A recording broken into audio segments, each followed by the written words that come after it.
Well, hello, everybody. This is Rob Fredette with the podcast Hodgepod, and going to talk about movies again. And this movie here has really got me still thinking 33 years later after it came out. And that movie is JFK, directed by Oliver Stone. 1991 it came out. And I have another special guest on my podcast, Zoe Richardson. He is the host of Back Look Cinema, the podcast. I think it has 144 episodes with my research. Zoe, thank you so much for joining me. I'm really thrilled that you're on my podcast. Thank you. Thanks for the invitation. I really appreciate that. I'm glad to be here. I asked you to come on here. First of all, talk about your podcast because it's got a nice flow to it. Well, Backlick Cinema, we talk about movies, the movies from yesteryear is what I call them. The movies that I grew up with, the movies from the 70s, 80s, and 90s, the movies from the latter half of the last millennium. That's what we're focused on. And so these are specifically movies that I remember very much enjoying when I was growing up. And I just have like a whole list of movies that I have guests pick out what movie that they want to check out. And then we talk about those movies. And I like talking about my favorite parts of the movie, the trivia that's in the movie that a lot of people may not be familiar with. And I enjoy doing the research because I learn a lot during the research. And I just hope that I'm not getting the facts wrong because I get most of the trivia from IMDb and sometimes it conflicts with other sources. So, but I enjoy finding things out like that. And that's the whole of the podcast is talking about like our favorite scenes, our favorite actors, our favorite directors, all of those types of things that you talk about once you leave the movie theater, that hype you feel when you leave the movie theater after watching a particularly good movie.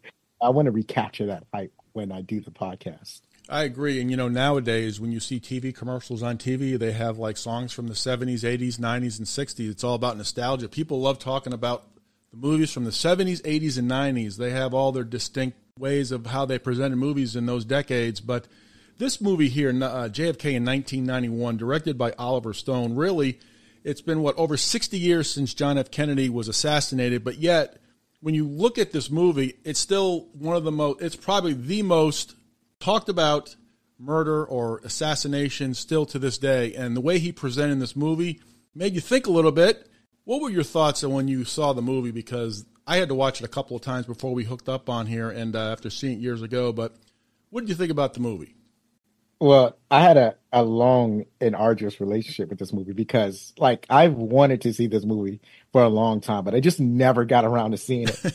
So what happened is that, and when I say a long time ago, is I still own somewhere in the universe. I bought the double VHS of JFK, and I promised myself that I would one day watch it, and I never got around to watching it. I have no idea where this double, and still in the cellophane. So this double VHS showing of JFK in the letterbox edition, no less.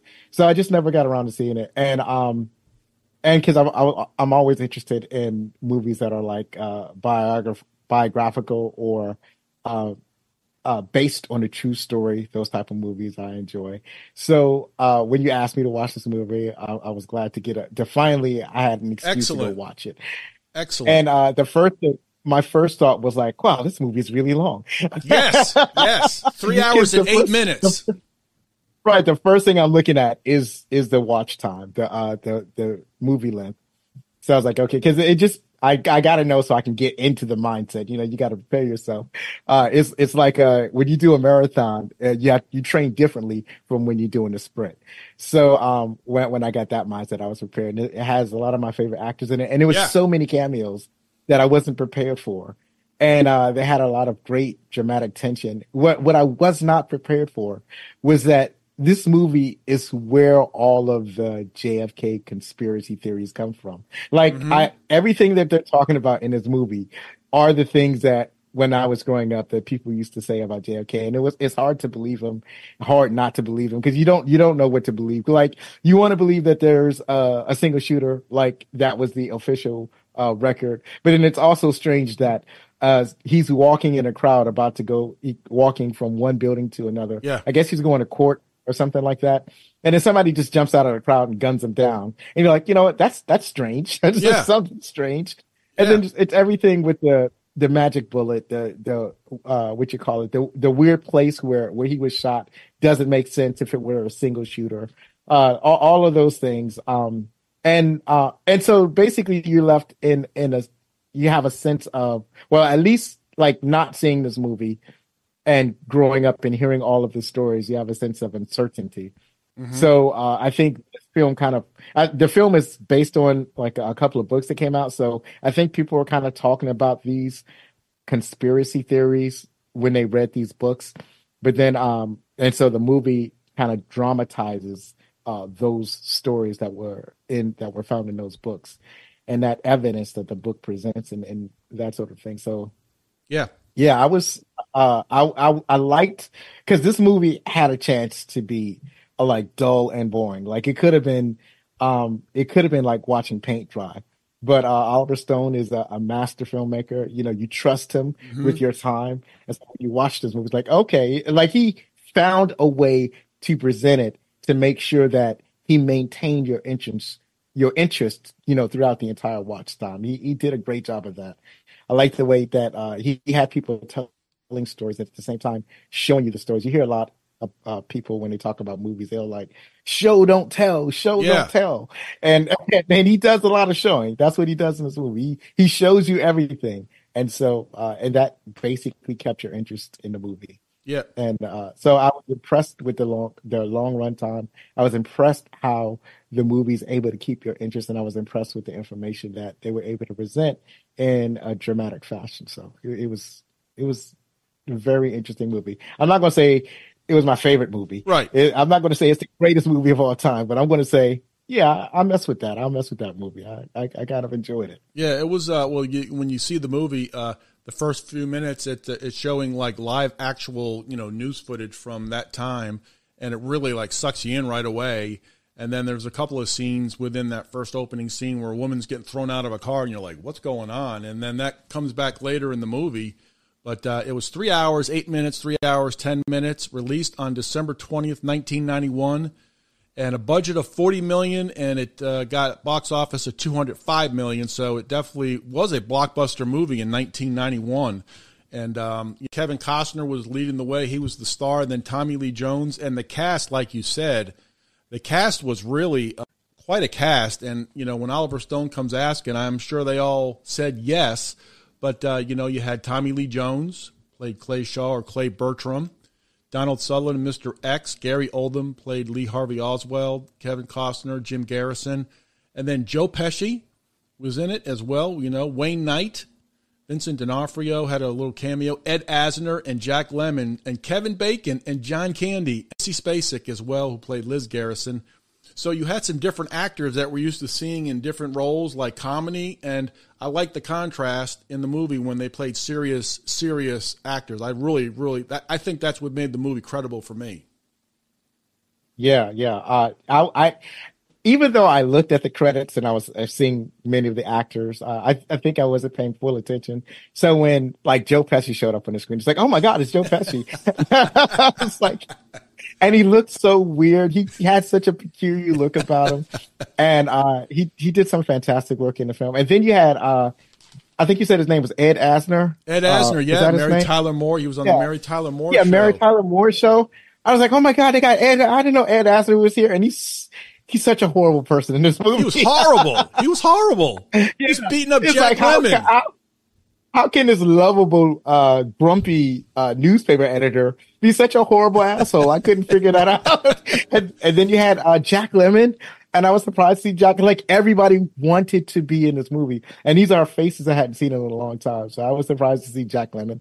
You mentioned John Candy. I was like, oh my God, it's John Candy, and he's in a serious movie, but he himself is not entirely serious, right? So I mean, he's not comedic, but he's a funny dude, right? So yeah, he has a funny way of speaking and everything. He's just like he's like the dude, I guess, a really relaxed person. He's like a surfer dude in a business suit, like extraordinarily laid back. Yeah, but he's in an ultra serious movie. So, but to see him in this movie was shocking. I was like, because when you see him, like when I saw him, I immediately knew it was John Candy, and yet I still was fighting. It was like that's still not John Candy. He's got glasses on. It's going to be somebody else. And then he took his glasses off. And I can't believe it's John Candy. Yeah, that scene in the restaurant when he and Kevin Costner were talking, and Costner was pushing on him, and then he got up and goes, "Good day, sir," and he screamed in the restaurant. That was just a tremendous scene in the movie. I mean, that's John Candy. The movies before JFK: Stripes, 1981, Splash, 1984, Summer Rental, 1985, Little Shop of Horrors, Uncle Buck, and Home Alone, 1990. Again, comedic movies, but yet that role again throws you off a little bit. And it's again, I love seeing the contrast with he played that perfectly in the film. Oh yeah, absolutely. He was and like really acting like it's not something where usually he's just playing himself. But in this movie, you really see that he's playing a character, right? He's like in character. And so that was one of the reasons why I didn't want to peg him as John Candy. But he really did a great job. He was really believable as that like laid back yet corrupt. I guess he was a lawyer trying to both help his friend and cover his ass at the same time. But when push comes to shove, he's going to cover his ass. It's like if he has to burn his friend to do it, he's going to protect himself because he doesn't want to die. Yeah. And when you think about it, the other actors, Walter Matthau was in the movie as well. And Jack Lemmon, Jack Lemmon played in Some Like It Hot in 59, The Apartment in 60, The Odd Couple with Walter Matthau in 1968. And again, he's played some serious roles, but he's also played in some comedy roles. And again, he was, in a dramatic role, and he had a lot of screen time in the movie, and he was very, very convincible in the movie for me. Yeah. You just now put it together for me that the Odd Couple were in the movie. Yep. Yeah, it's incredible. And then you got Joe Pesci, Raging Bull, Easy Money, Lethal Weapon 2, Goodfellas, Home Alone, The Super, and then JFK. But he was in a lot of other movies, but these are the notable movies. But Joe Pesci, he played that weird character, and it was like you saw a little bit of Goodfellas in it in the movie, a little bit of Home Alone in it as well. But it was amazing how he played that part. Yeah. So I think that the makeup did a lot of the heavy lifting because he's unsettling. Yes. And the weird makeup made it even more unsettling. So it basically it was key to his performance. And that was just a really, he's both an unlikable and sad character, right? Yeah, I felt bad for him. Yeah, because this is not the life that he asked for. It's not the life that he wanted. He just wanted to be a priest, but the Catholic Church at the time was not ready to accept his lifestyle. So he went to a life of crime. It's like if I can't, he got defrocked first, and then he basically deferred to a life of crime and just became just a face in the criminal underworld. So yeah, just crazy. Yeah, he was trapped, right? Yeah. So he had the hand he was dealt. Yeah, and just the Kevin Costner was the lead actor. He played in Bull Durham, Field of Dreams, Dances with Wolves, Robin Hood, Prince of Thieves, and then JFK got the lead role. And I read in an interview that Oliver Stone had to get a big actor, and he got him for that for Warner Brothers, and that was a big coup because then you have your major star. And then Tommy Lee Jones got a lot of screen time as well as Clay Shaw or Clay Bertram, but he played that well. And they had some funny parts in the movie with, when they were partying, and he'd say we never heard of him, and then they show him in sces with Kevin Bacon. But Kevin Kevin Bacon played a good one too. I like the part when he introduced him to Lee Harvey Oswald, which was played by Gary Oldham, and he goes, "What's he doing here?" Just a little, a little dark humor for me. I thought, and he just goes off on Gary Oldham on Lee Harvey Oswald. I thought that was. But just getting those actors there. I mean, Kevin Bacon played Footloose, Tremors, and National Lampoons in 1978, National Lampoons in 78, and Footloose in 84. So Kevin Bacon, some big time actors, and that was what made the movie very convincible. Yeah, I think I was a little bit surprised when I saw him there. I don't remember if I saw his names in the credit, but and then it just dawned on me as how many actors that the director could pull like that. I feel like it's that people just love Oliver Stone and they want to get a chance to work with him. So they got the opportunity. So he did it. And then he did it for $40 million, like this movie. And Yeah. those actors are obviously worth way more than that. So I feel like all of the actors worked for scale for just a chance to work with Oliver Stone. And the fact that this movie was 3 hours long, but yet made that much profit. It was incredible. That's an incredible feat. You don't likely see it, in any, even in that time period, you wouldn't be able to do like a 3 hour movie worth $40 million.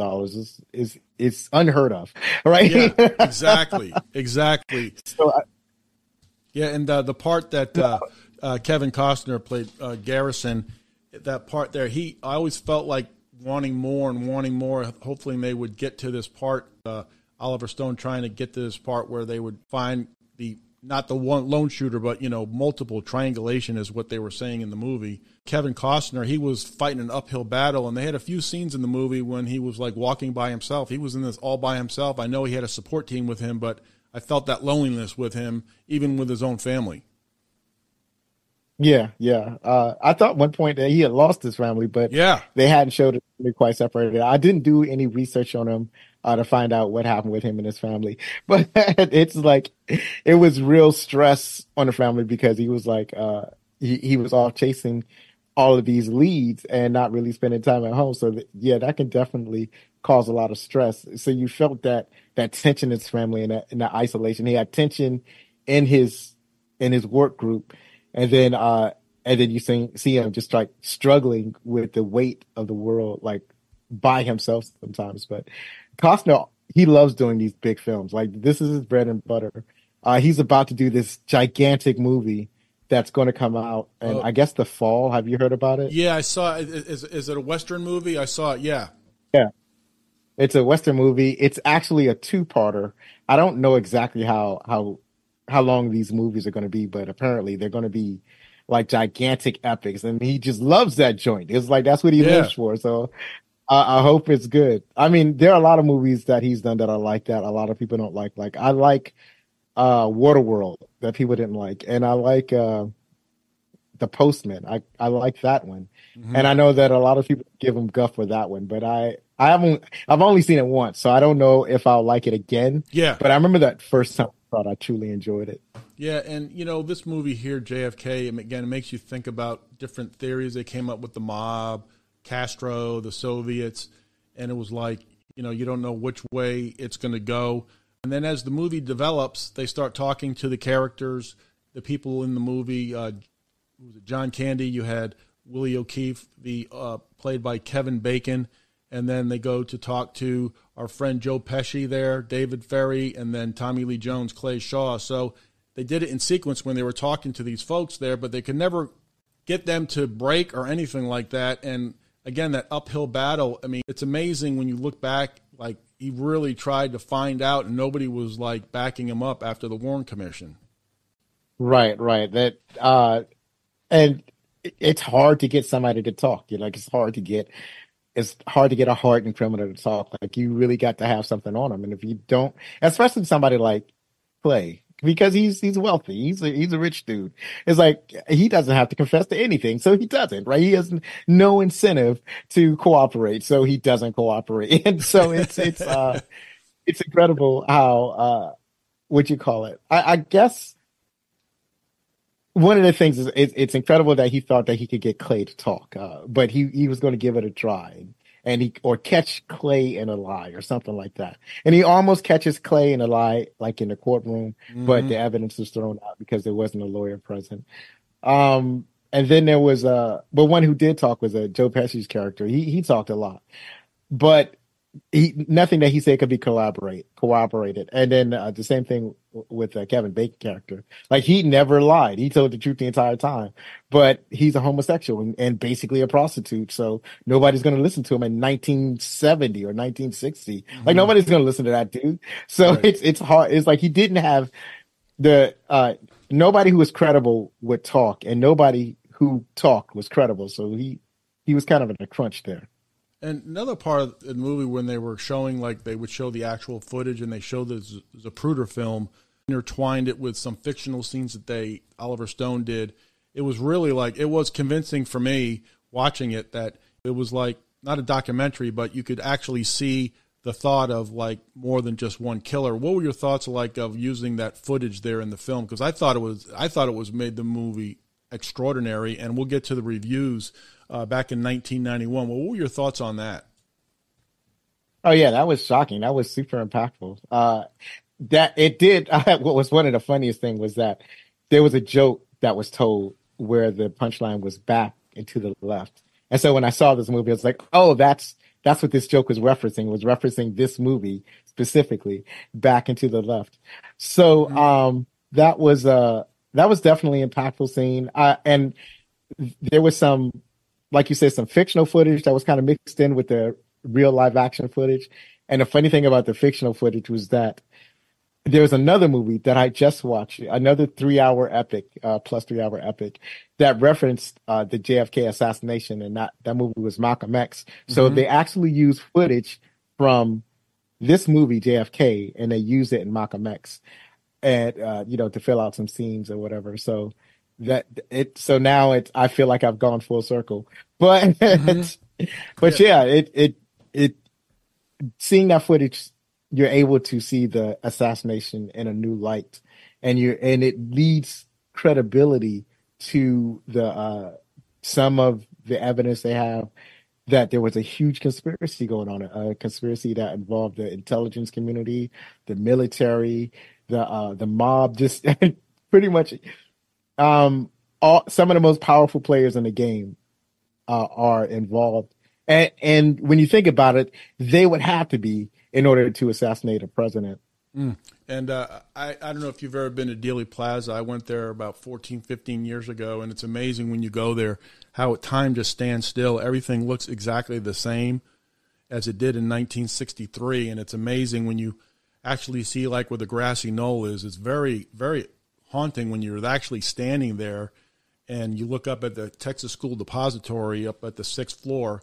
Actually go in, there's a museum they have a museum there, and look down, and it's really amazing. It really like the crime scene is still there all these years later, and it blows the mind when you go there. For me, it did. I don't know if you've ever been there, but it was extraordinary just being there, just standing still and just like, wow, this was where it happened. Right. I've never been there, but I know the feeling that can be evoked when you go to. It's almost like a sacred or holy place, or a haunting, or a haunted place. It's a haunted place because a terrible thing had happened there. So it's like the ghosts are still present. Yeah, I mean, you looked. I mean, everything looked, the overpass, and then the actual footage. They have footage when he got assassinated, when they passed the overpass there, where I think those were train tracks, and when the car was speeding through there to get him to the hospital, there were still people cheering, waving to the president, and he had been shot. It's really extraordinary video from when that happened. It's shocking. And when I was looking up, I saw an interview, a couple of interviews. One of the interviews said that they actually shot the scene of the movie from the 7th floor, not the 6th floor.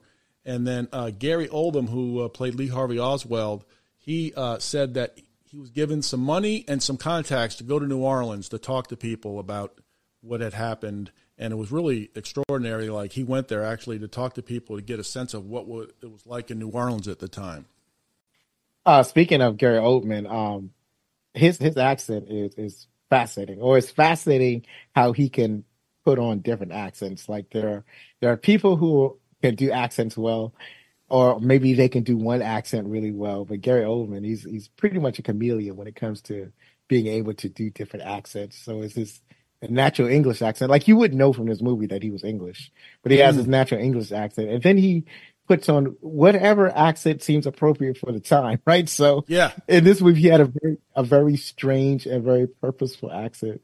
So I thought that was he did a remarkable job in this movie, just from his accent alone. Yeah, and when he was being interrogated by the police there in the movie, he was very convincing. He goes, "I'm a patsy," and he slams it. "This is not me. This was superimposed." And it was like, he really was incredible how he played that. It must have been really difficult for maybe him to play that as well. I don't know. I've never seen anything about that, but to play that character, he really had to get, I guess, like, focused.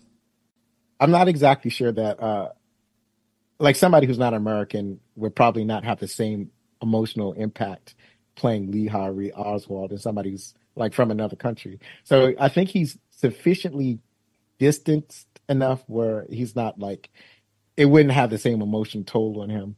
But at the same time, it is definitely a historical figure. So, I can't get into his mind and know what he's feeling. But I think that, yeah, he definitely played that well. And when you look at the critics or the people who did reviews back in 1991, Roger Ebert of Siskel and Ebert gave it. He said it was an extraordinary film. And he said it was excellent the way Oliver Stone put it together with the footage and the fictional footage. He said that was tremendous. And he said like the court scene at the end was a little bit too long, but I think it was still a very good, very, very good movie. And it had me sucked in. In the New York Times, December 20th, 1991, review was one of the quotes in the review. JFK goes on for another 3 hours or so, yet as busy and as full of exposition as it is, it never becomes much more specific than Ike. The conspiracy that JFK says led to the assassination of Eisenhower's successor, John F. Kennedy, in Dallas, November 22nd, 1963, remains far more vague than the movie pretends. According to JFK, the conspiracy includes just about everybody of what are called the government highest levels, but nobody in particular can be identified except some members of the Scroungy, New Orleans, Dallas, Galveston areas. So again, the critics, they have their right, but the final result is the box office, and the box office was well over $200 million. So I think that was a successful movie. Yeah, absolutely. One of the things that the what you call it, the speech at the end, that was definitely that was one of the longest monologues that I've ever heard in the movies. Right? I was like, I didn't realize that he just got, wait a minute, is he still talking? Well, is he still talking? Yeah. Yeah. That's not a closing argument. That's a filibuster. He's trying to stop a law from being passed. Yeah.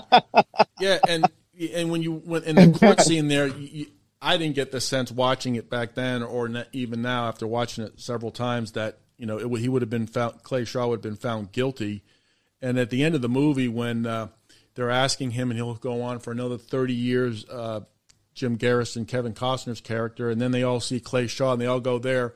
And at the end of the movie, he just walks off into the sunset with his Sissy Spacek and his son. They just go off, and you see the bright little reflection off from the glass, and it's like, you look down, and it's like, well, he's best, but he was always there's that focus of he was always alone and always isolated. That's probably the way, because he was consumed by it, and like you said earlier, he almost lost his wife.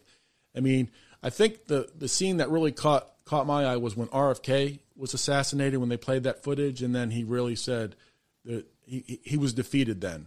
That's the sense I got. Yeah, he definitely felt that. It's like the conspiracy was continuing, right? He felt like there was nothing that he could do to solve this murder. And the other thing was that, as far as he was concerned, it wasn't just a government conspiracy theory. He framed it as a coup d'etat. He was framing it as Johnson committing a coup to take over the presidency so that he could do all the things in the military that he wanted to do and get away from the trend that JFK was trying to do. It's like JFK was trying to get out of Vietnam. He was trying to be a more peaceful president. He was trying to turn the U.S. into a more peaceful posture. And Johnson was like, we shouldn't be peaceful. We should be warmongers. We should do more. And so we felt like JFK was in the way. And see, this is the conspiracy. This is what Kevin Costner's character was contending, that Johnson wanted to continue these wars, so he pushed JFK out the way so that he could continue on this path. So that's in. I'll just say that it wouldn't be the first coup d'etat in American history. There have been so many, but never on the scale of the federal government. Usually they're in small towns or maybe even a state, but never the federal government.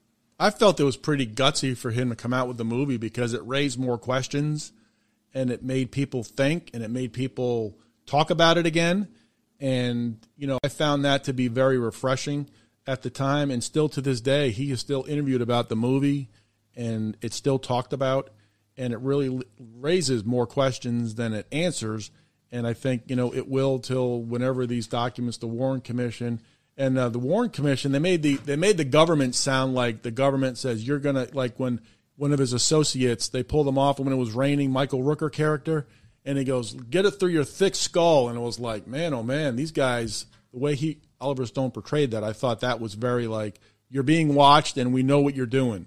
And they were trying to stop all his underlings and not actually going to Jim Garrison. What do you think about that? Because there was a few other parts like that, like when the lady said she saw something and she said, no, you didn't.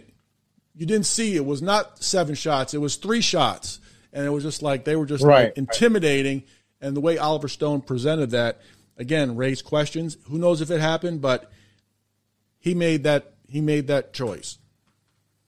Right. Yeah, I think that one of the things that Oliver Stone is doing is that he is reflecting in this movie his own beliefs about what happened, like his own. This is his personal conspiracy theory story. So this is what he is putting forward, what he believed happened. This is, and he probably read those books and he said, "I want to turn this into a movie because I want people to see the things that I believe happened." So yeah, that one of the things that could happen that would mess up something like the Warren Report is that, the government would come in and they would intimidate witnesses. They would change witnesses' story. They would change witness testimony. Like there was a thing where the witness would say one thing, but what they wrote down was something completely different. Mm-hmm. And like the witness would see, it's like, I never said this. I didn't say these words.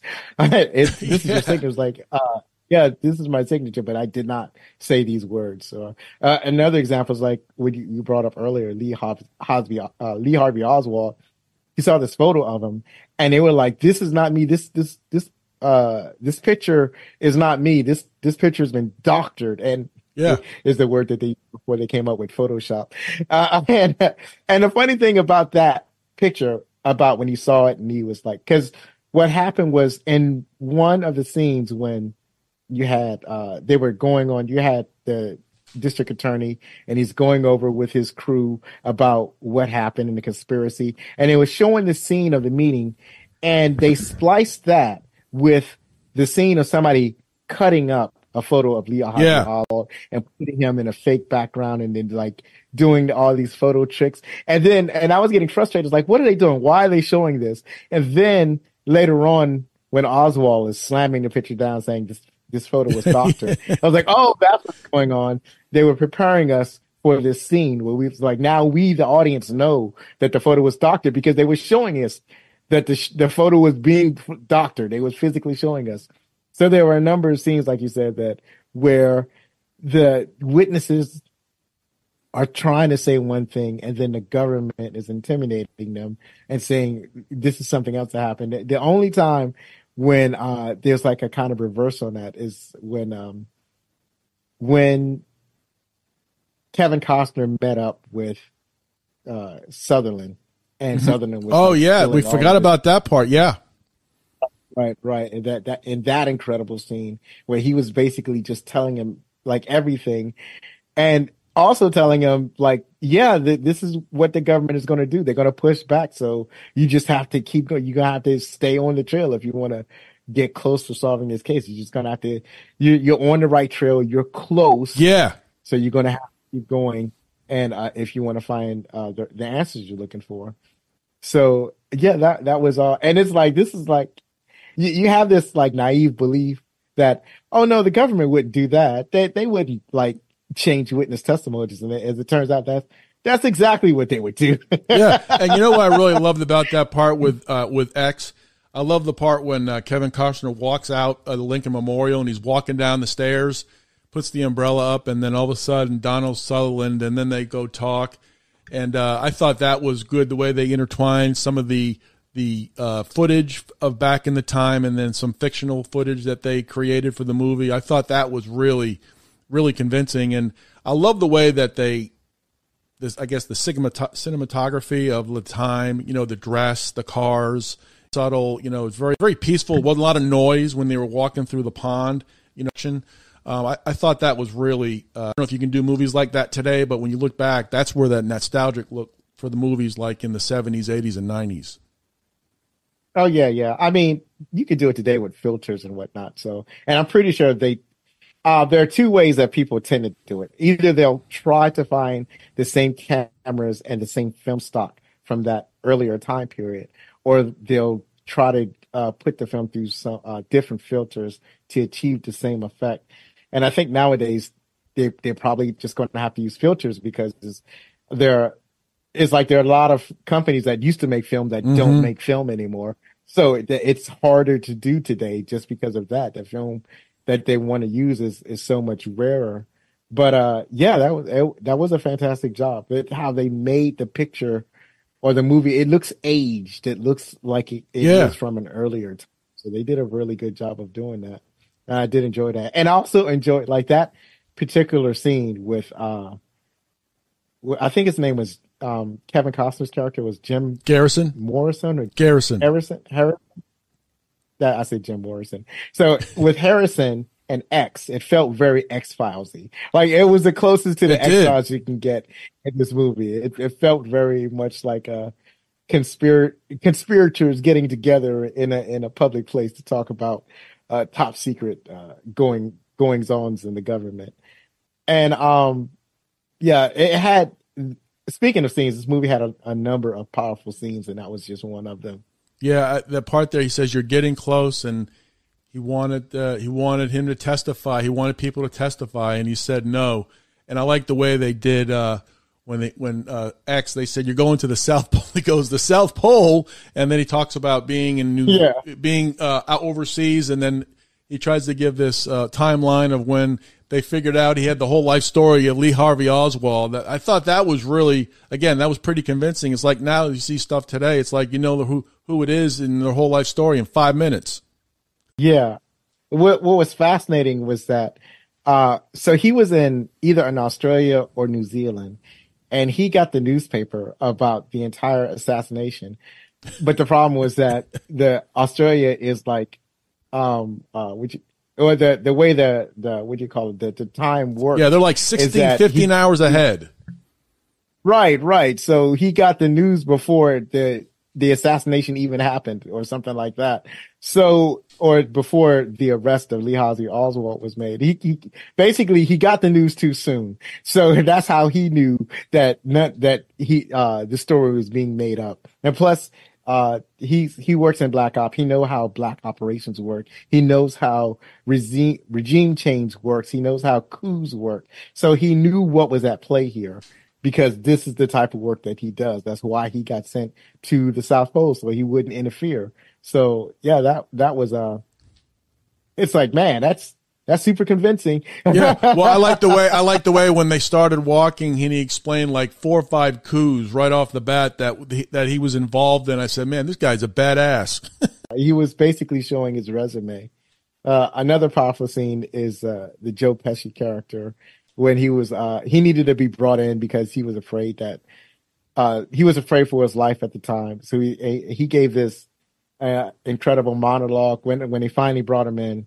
He gave this monologue about basically his life story, how he got involved, and everything that he did and his part. Because before, when they first went and talked to him, he's like he didn't know anything, he didn't know anybody, he wasn't involved in anything. And then the second time, when he went into them, like he just told them everything, and that's when how he told them that. Like he wanted to be a priest and how he got the frock and he's told everything. And it just like his manner of telling that story was incredibly well done. You know, speaking of the movie, we talked about Jack Lemmon and Ed Asner earlier in the episode. And I remember the part when Jack Lemmon was at the horse track, and I don't know if you caught it, and it's pretty, I had to go back and play it, but Garrison and one of his cohorts are with Jack Lemmon.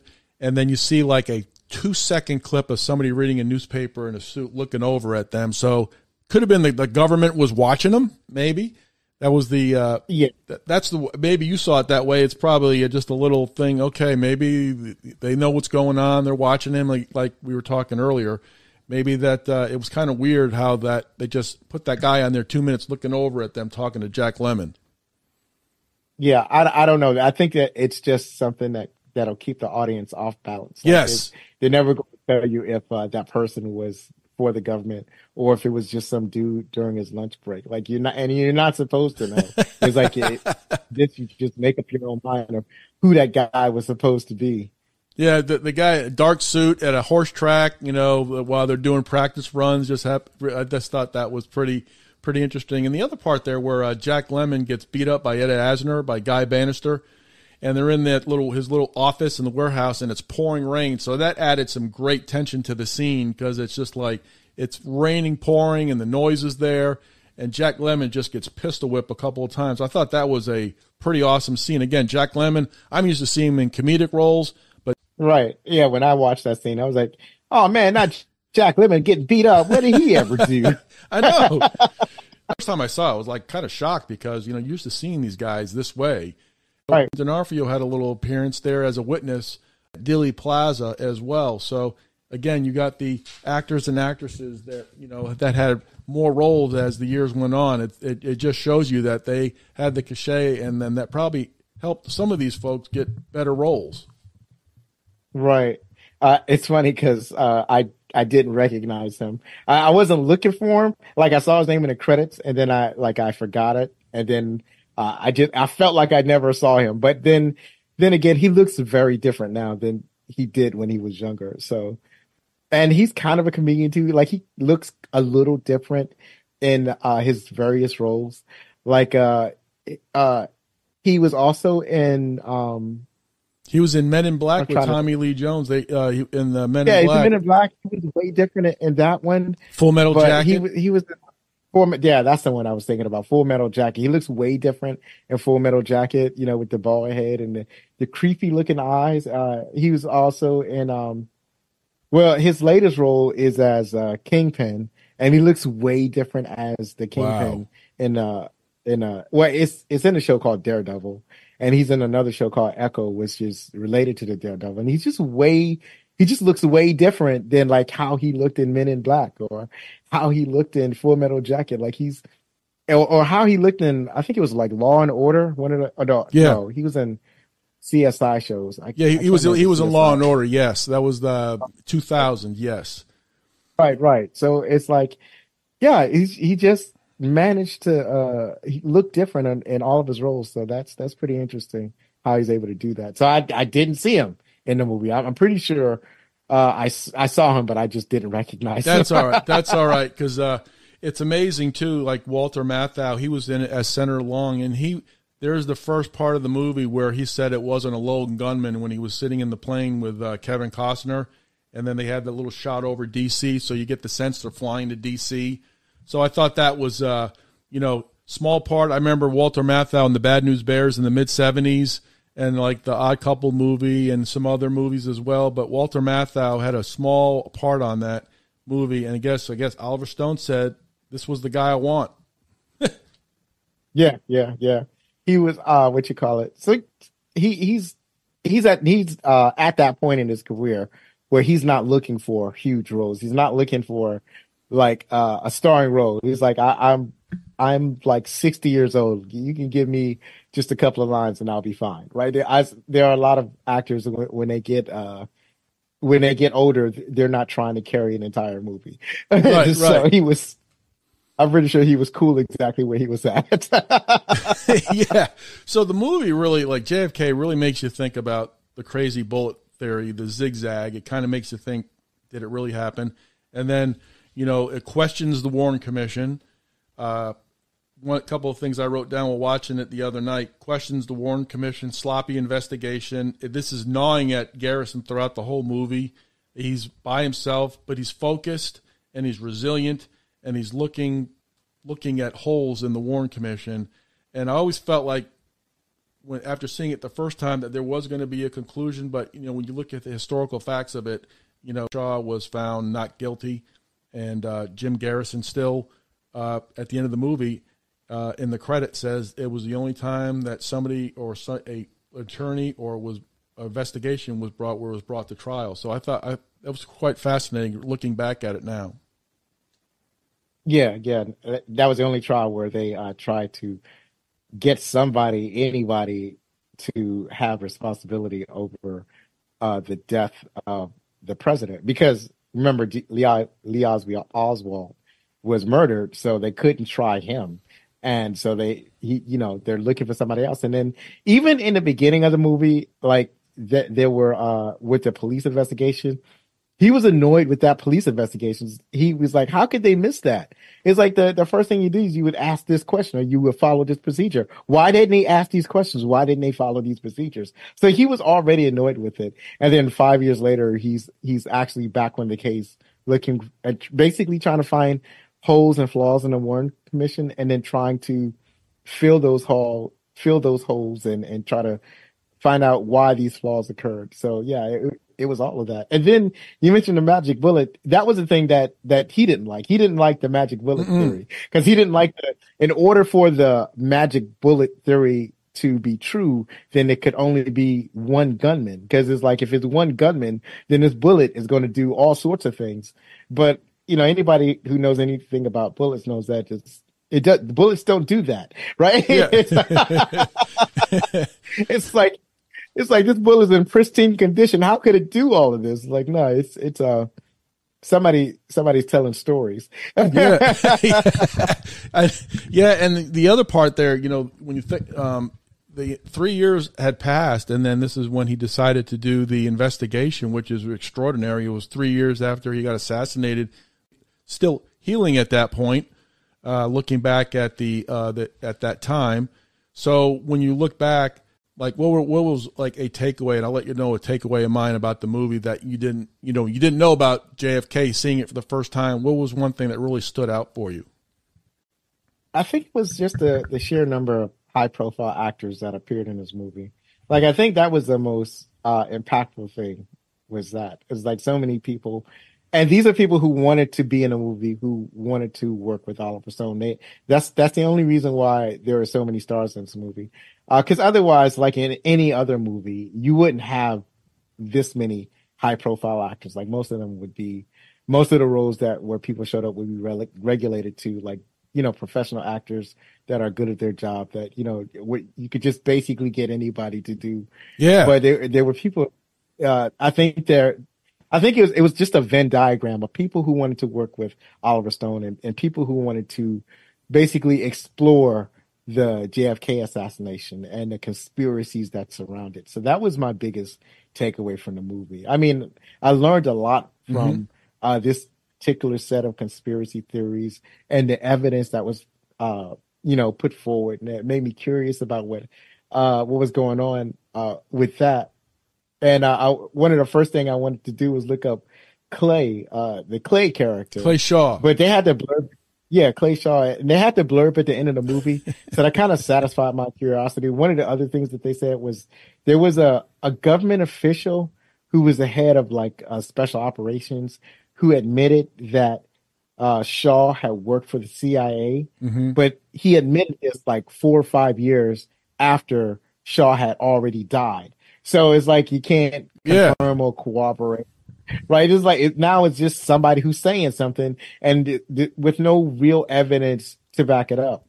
So, there's a lot of that going on. So I liked how because we don't have any answers for this murder. So, and the movie doesn't try to solve it. It just does a very good job of presenting some evidence or presenting things that look strange or don't seem right or incongruous. But I think that the thing that pulls this movie together is this incredible high profile cast that wanted to come together and make this film with Oliver Stone. So if it was any other director, I don't think you would get all of these actors in this film. Yeah, it's Joe Pesci. A year after Goodfellas, Oliver Stone calling, you want to do JFK? Yeah. I'm sure he didn't. I'm sure he just had to ask. I'm sure he didn't have to give any scripts, anything, just the ask. Walter Matthau's agent to, he'll do it.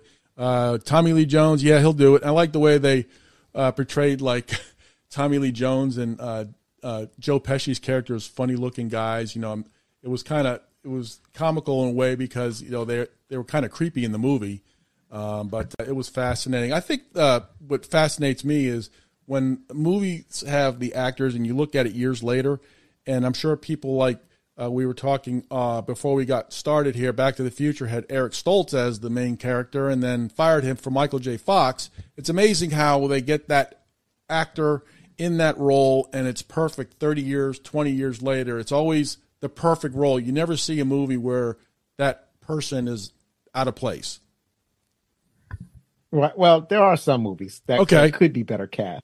But there somebody was asking me about that the other day. They were asking me what movie that you see an actor that, was miscast. And I couldn't think of any from my own experience. So I had to use somebody else's experience. So there's one movie called Kingdom of Heaven, and it casts Orlando Bloom as the main character. And there are a lot of people, like there are a couple of different people that I've heard talk about that movie saying that Orlando Bloom wasn't miscast because he doesn't really carry the movie the way you'd expect a leading actor to carry it. Well, here's another one. Here's another one that I can say from my own experience now that I'm thinking about it. It's Dorothy in The Wiz. She was horribly miscast. Nobody wanted her to play Dorothy, but the only reason they cast her is because she could get Michael Jackson to play the Scarecrow. So that's why they were kind of stuck with her. They wanted to get the original actor that played her in the play. What's her name? I can't remember what her name is. But at the time, trying to think who Melba Moore. No. That's not her. She was like when she played Dorothy, the original actor was like 17. So by the time The Wiz came out, she probably would have been around 20. So, but she was still presenting younger. So she would have been a proper, close to the appropriate age to play Dorothy. Whereas, Diana Ross was like 30 or pushing 30, and she was entirely too old to play Dorothy. So it wasn't right. So, from my own experience, I would say that person is definitely miscast. But I think that most actors, for the most part, for most of the movies that I watch and enjoy, they pretty much nail it from their perspective. Thing about JFK when they were playing they were in the bar. Garrison was in the bar, Costner's character, and he was with some of his lawyer friends, his team, and they were in the bar, and then they were watching TV that Kennedy had been murdered, and they showed some people like, yeah, I'm glad. He goes, I hate being American, or I hate living in this country. You could just he was on the straight and narrow right from the very beginning. Yeah. He was ashamed of being an American. Because that was another thing that that was kind of shocking, is that JFK wasn't universally loved. He narrowly won the election. There were actually people claiming that election fraud, ironically almost, and how he won the election. And so there are people that were glad that he was dead, and that was a shocking thing to hear. Yeah, that was shocking to see that. Yeah, because nowadays he's like universally loved, right? People, nobody is going to admit to hating JFK or his policies. They don't remember. The only thing that they would tell you is that how much they loved him. And like when you learn about him in school, they basically treat him as a hero. So that was shocking to see that there are a lot of people, like a significant number, that did not like the man and was glad that he was murdered. So that was crazy. Yeah, that's I don't know if he had facts on that, but if he added that into the movie, but that was quite shocking because at that time, I mean, the whole country was mourning, and it was quite tragic. And the way they reenacted, they tried to reenact the shooting of the rifle on the Texas School Depository. That was a pretty convincing scene as well, because you could actually they did one part of the scene was you could actually hear the gun go off, and like Costner jolts, he jumps because it was really amazing just to see that, and it jars you a little bit. Right.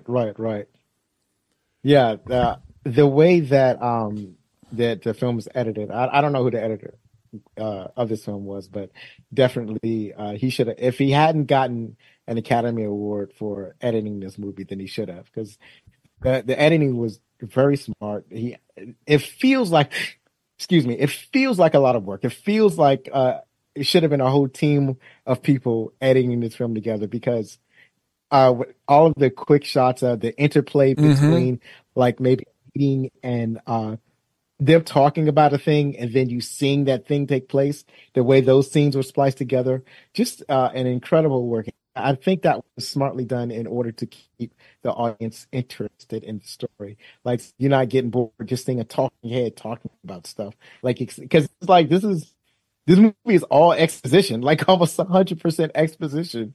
So when you listen to like film critics talk about film, that's one of the things they hate. They hate exposition, but sometimes you gotta do it, and this entire film is like exposition. So you have to do it, intelligently, and if you can do it intelligently, then you can keep the audience interested and basically focused and engaged in the story in order to tell the story. Yeah, I felt engaged and focused. You know, when the characters were talking and then they would show some footage, real footage or the fictional footage, I thought that, again, the quick edits made it more believable for me, and I found that to be rather it sucked me in right away. I mean, the first 7 minutes sucked me in. It was like all that video footage. I'm a news junkie, and I'm sure they had to watch hours and hours of newsreels and actual footage to get the right part in with the script, and I found that to be really, I'm sure they did lots of research prior to that. Absolutely. They must have, I can't imagine how much pre-production they did in order to just to get the story right, you know, and then they had to research the events, they had to research the time period, they had to research the whatever level of technology that they were at, you know, the right cars, the right watches, the right television. One of the things that was striking is that they were at the office. It's like, let's go down to the restaurant and watch this on TV, because they didn't have a TV in their office, which was striking.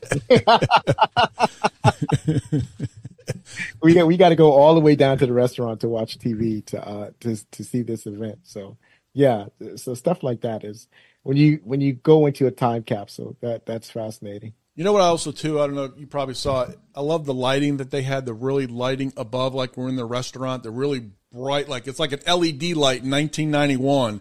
And I thought it in certain scenes. I thought it really added to the scene and really projected some real awesome scenes. Right.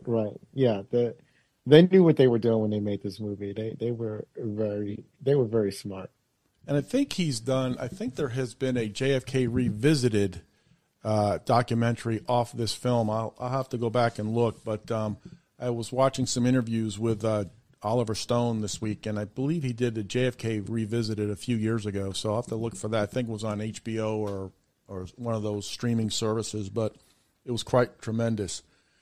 So overall, a great movie to watch from Oliver Stone. We talked about the characters. We talked about the plot, how Mr. Garrison was not able to, get his trial against Clay Shaw. It was not guilty, but nonetheless, it was a very exhilarating movie, according to Roger Ebert at the time. Cisco gave it a so-so. But when Ebert gives it exhilarating, you know that it is a good movie, a great movie. Yeah. They're not always going to agree. Yeah, and those shows back then, I don't know if you remember those, Siskel and Ebert. That was like must-watch television. I used to love watching that. One came from the Chicago Sun-Times and the other Chicago paper, and they'd be on once a week, and they'd highlight, 2 or 3 movies. And it's amazing, like, they don't have those shows anymore. But those are, I like pulling those up every now and then, YouTube. I love the nostalgia of just, like, hearing the simple, review of a movie. Yeah, I remember I used to watch those shows. I used to watch those two, and I used to watch Leonard Maltin on Entertainment. Oh yeah, yes. That's what I went to when I wanted to go, and it's like the guys are all right. They were really enthusiastic about Star Wars. I was doing some research one time, and I went to a rabbit hole to find out what. And in that rabbit hole, I found an old video of Siskel and Ebert reviewing Star Wars, and then Siskel and Ebert reviewing Empire Strikes Back. So they really dug it. They really enjoyed those movies, and it doesn't seem like that's the type of movie that they would like, but they were kind of eclectic in their interest in movies or their interest in movie subjects. So you could kind of trust them to give you an honest opinion, because they liked a little bit of everything. Like you have some people who are not like real fans of science fiction or fantasy. Mm-hmm. So if they go and review it, they're not going to give it a good review because they don't like that stuff anyway. So it's not like you can, it's like, why am I listening to you? You don't even like, why did you watch this movie if you don't even like this entire genre? Yeah. Right? So, yeah. Why are they even watching it? And that's what's really great about, you'd have your podcast where you look at movies, called Back Look Cinema, the podcast. And it's great just to talk about movies in the past, because it's really amazing when you look back, you pick out things that you may have missed, and you reinvent the movie again. And that's what's really fun about talking about movies and seeing the progression of the actors and actresses. I think that's really like when the actors get their breaks and then they take off. So that's pretty fun, isn't it? Fun. And the other thing is fun is seeing them when they're young. And it's like, because you forget the movies, like watching this movie, seeing Kevin Costner as a young man, because I just saw the trailer for that new movie that he's about to do, and he's seasoned, right? He's not decrepit, but he's definitely a seasoned actor, and he looks good in that, in this movie that he's making. But seeing him you get the feeling that he's young, naive, and idealistic, and earnest, right? All of those qualities in JFK. It's similar to how he was in Untouchables. And I think Untouchables is probably why he was cast in this movie. He's kind of bringing those same qualities to the movie. And so I just enjoy seeing a lot of these actors younger, like Michael Rooker. Like young Michael Rooker. Yeah. I remember seeing Michael Rooker. He was in a movie Cliffhanger with Sylvester Stallone. He was a bad guy, and he was actually a good guy in this one. Yeah. And, it's just, Joe Pesci, he was in the movie, Home Alone, and then Goodfellas, like within a 2-year period. And it's like, it's amazing how they play those different parts. And then, of course, Tommy Jones, The Fugitive, Men in Black, great movies. And it's amazing. Seen, Joe Pesci in a while, so I don't have anything that I can compare him to. Like, I can't look at that and see young Joe Pesci, because all I've ever seen was young. I haven't seen old Joe Pesci, so all I ever see is young Joe Pesci. He's the man. He's the man. He's tremendous. Right. You mentioned The Fugitive, and I was just thinking that if they couldn't get Kevin Costner to do this, and Harrison Ford is right there, he could definitely. Yeah. He could play that role. Yeah, exactly. And I think that's the only movie Harrison Ford played a bad guy. He was character as a bad guy. I mean, he was being chased. He ended up being a good guy, but Tommy Lee Jones, again, that movie was awesome as well. But JFK is a tremendous movie. And but yeah, if you need 3 hours of your time, you want to kill on a rainy afternoon, snow, if you're snowed in somewhere, pull some popcorn and some soda and watch JFK, because you're really going to be in for a real great movie by Oliver Stone. To this day, it still has people asking questions, and at the time, it was a blockbuster movie. So I want to add to that. If you've already seen all 3 of the extended editions of Lord of the Rings and you ran out of stuff to watch, then JFK. Yeah. And you know what? Real quick, there is something online that I saw the other day. There were some deleted scenes from JFK that they did not include in the movie. I don't know if they've included them, but it's probably when you see the deleted scenes, it's probably, you look at it and say, nah, that wouldn't have fit. So they know what they're doing over in Hollywood. So yeah, absolutely. That's an editor's choice, man. See, sometimes it's kind of hard to know if it's the editor that's doing it or the director that's doing it. It's like taking out the scenes, but usually it's a cooperation between those two, and it's basically the editor's cutting it and it's showing the director, and then the director signs off on it. So a lot of times their editors is deserves as much credit sometimes as the director does. Mm-hmm. Well, Zoe Richardson of the Book Cinema, the podcast, that's what it's called. Thank you very much for joining me to talk about JFK. I know you got a busy schedule. You got your own podcast, but I want to thank you very much. It's quite an honor for have you to come on. I hope you enjoyed it. JFK was a great movie, and I really appreciate your time. You were very, very... Thank you, Rob. I really appreciate you